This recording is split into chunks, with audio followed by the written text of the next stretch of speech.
আসন্ন ত্রয়োদশ জাতীয় সংসদ নির্বাচনকে সামনে রেখে রাজশাহীর ৬টি সংসদীয় আসনে জমা পড়ে ৩৮টি মনোনয়নপত্র। গত শনিবার যাচাই বাছাই শেষে নানা অসঙ্গতির কারণে ১৮টি মনোনয়ন বাতিল ও একটি স্থগিত করেন জেলা রিটার্নিং অফিসার। একই সঙ্গে বৈধ ঘোষণা করা হয় ১৯টি। হলফনামাতে ভুল থাকলে হলফনামা সিগনেচার না হলে নমিনেশন পেপার বাতিল হবে, এটা আইনের কথা। আমাদের কারোর কোনো ব্যক্তিগত কথা নাই। আর যেগুলি বাতিল হয়েছে, যদি অ্যাগ্রিভড থাকে কেউ, তাহলে তারা পরবর্তী আইনি পদক্ষেপে যাবে।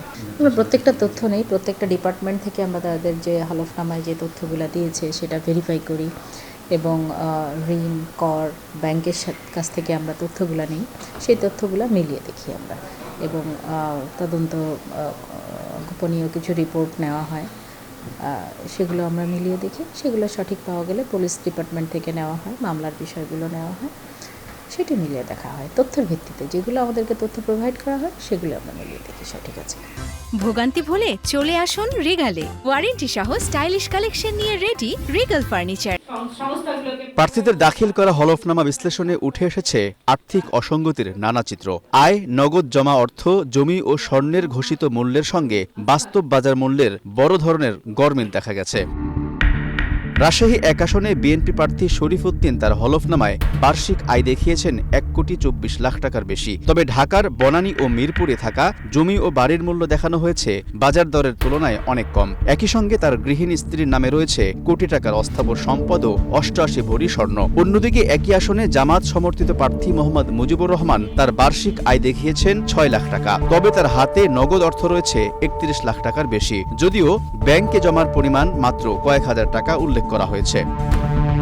রাজশাহী ২ আসনে বিএনপি প্রার্থী মিজানুর রহমান মিনু নিজেকে লাখপতি হিসেবে উল্লেখ করলেও হলফনামা অনুযায়ী তার স্ত্রী কোটিপতি। স্বর্ণের ঘোষিত মূল্যেও দেখা গেছে গরমিল। ১০০ ভরি স্বর্ণের মূল্য দেখানো হয়েছে মাত্র ১,৭২,০০০ টাকা। এই আসনে জামাত প্রার্থী ডক্টর মোহাম্মদ জাহাঙ্গীর কোটিপতি হলেও তার মালিকানাধীন ৩ তলা ভবনের মূল্য দেখানো হয়েছে মাত্র ৩.৫ লাখ টাকা।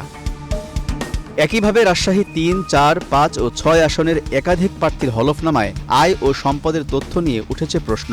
কোথাও স্বল্প আয়ের বিপরীতে কোটি টাকার সম্পদ, কোথাও আবার স্ত্রীর নামে অস্বাভাবিক পরিমাণ সম্পদের তথ্য মিলেছে। এসব তথ্য ভোটারদের মধ্যে বিভ্রান্তি ও বিরূপ প্রতিক্রিয়া তৈরি করছে। অনেক সময় অনেক প্রার্থীরা দেখা যাচ্ছে হলফনামায় সঠিক তথ্য দেন না, যেটা সাধারণ পাবলিক হিসাবে বা নাগরিক হিসাবে আমরা এটা বিব্রত বোধ করি। যদি মিথ্যা কিছু দেয় তাহলে অবশ্যই আমরা তাকে ভোট দিব না, কারণ আগেই তার মধ্যে একটা অসৎ উদ্দেশ্য আছে, কারণ আগেই সে তার ভুল তথ্য দিচ্ছে, তাহলে পরে যে সে ভালো কিছু করবে সেটা আশা করা যায় না। তার সম্পর্কে আমি যেটা যা জানলাম এর পার্সপেক্টিভে আমি তাকে ভোট দেব বা তার সম্পর্কে আমি জাজ করব। অনেকেই দেখা যাচ্ছে তারা হচ্ছে মিথ্যার আশ্রয় নিচ্ছে।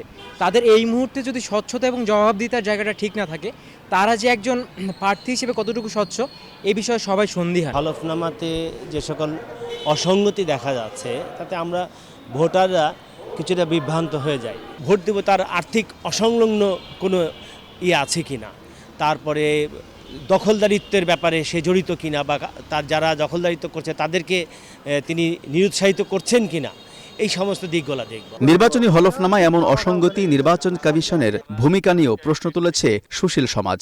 বিশ্লেষকদের মতে হলফনামা প্রার্থীদের আর্থিক স্বচ্ছতা নিশ্চিত করার একটি গুরুত্বপূর্ণ মাধ্যম, কিন্তু আয় ও সম্পদের মধ্যে এই ধরনের গরমিল দেখে মনে হয় শুভঙ্করের ফাঁকি। দুর্ভাগ্যক্রমে আমরা দেখেছি বেশিরভাগই গরমিল হচ্ছে, শুভঙ্করের কোথায় যেন ফাঁকি আছে। নির্বাচন কমিশন এখানে যারা বাছাই প্রক্রিয়ার সাথে যুক্ত রয়েছেন তাদের তো সেই সময়টি আসলে নেই।